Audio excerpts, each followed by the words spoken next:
sommes en 1944. La Seconde Guerre mondiale bat son plein. Onoda est un officier de l'armée japonaise. Il a été envoyé dans la jungle de l'île de Lubang, aux Philippines, pour mener une guérilla. On lui a ordonné de ne jamais abandonner son poste ou sa base, et de ne surtout pas se rendre avant d'en avoir reçu l'ordre officiel. Cela lui avait été dit très clairement, et il a continué à suivre cet ordre avec ses compagnons.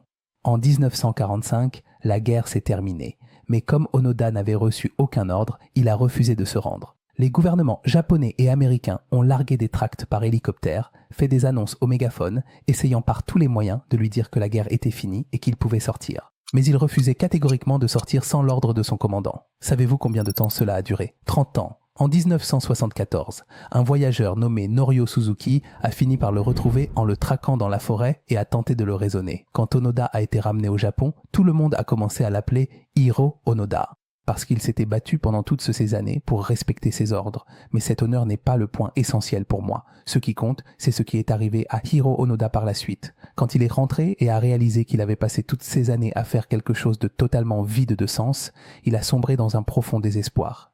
Et c'est avec cette tristesse et cette dépression qu'il a passé le reste de ses jours. Si vous regardez autour de vous, vous verrez beaucoup de gens comme lui, qui luttent pendant des années pour l'honneur, la gloire ou leurs enfants, sans jamais s'arrêter. Mais au bout d'un moment, on finit par réaliser que l'argent ou la célébrité pour lesquels on a fourni tant d'efforts n'apportent plus vraiment de valeur, n'ont plus vraiment de sens. Pour s'assurer qu'à la fin de notre vie, en nous regardant dans le miroir, nous ne nous retrouvions pas à la place de Hiro Onoda, nous devons, dès cet instant, dès maintenant, réfléchir un peu plus profondément et se fixer un but ou un objectif qui a vraiment du sens.